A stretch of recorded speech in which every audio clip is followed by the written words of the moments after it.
Hello everyone. In this new episode of No Sweet Talk, I want to tell you three things. One, why are we doing this series of posts? Second, who we are. And third, what are you likely to see or hear from us in the video series? Back in 2015, the World Health Organization identified sugar as a major risk factor for health, and it recommended reduction in free sugar consumption to below 10% of total energy intake as a strong recommendation, and to below 5% for additional benefits. Free sugars can account for about 68% of all deaths, or that due to various non-communicable diseases such as diabetes type 2, hypertension, coronary heart disease, stroke, etc. Despite such a recommendation, the world has been very slow in reacting to it, be it the manufacturers or people. In fact, recently the Sugar Mill Association in India recommended that people in India consume more sugar, stating that it is the most preferred source of body's fuel for brain power, muscle energy, etc. It further stated that India's per capita sugar consumption, that is 19 kgs per year, is a little less than that of global average, which is 23 kgs per year. Now this not only confuses me, but it worries me. I am a pediatric and public health dentist, and in this series of video posts I will be joined by many of my colleagues, my students and practitioners. We see a child almost every day with all milk teeth decayed at the age of 3 or 4 years.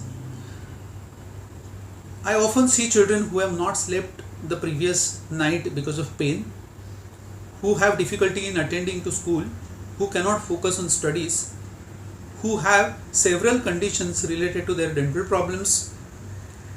Not only the tooth decay, I also see at times 4 or 5 year olds who weigh 35-40 kgs. Now these problems are potentially life threatening. Yes, you heard me right. Even the untreated tooth decay can lead to the spread of infection, including something like meningitis, which can potentially be life threatening. Also, dental treatments are neither enjoyable nor they are really affordable to everyone.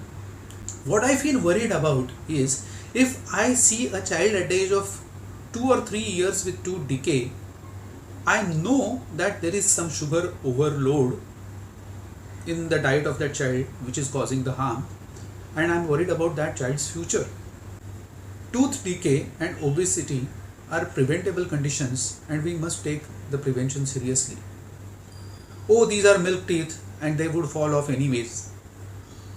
Or my child should look healthy, which means chubby, are not the reasons to consume sugary foods and beverages.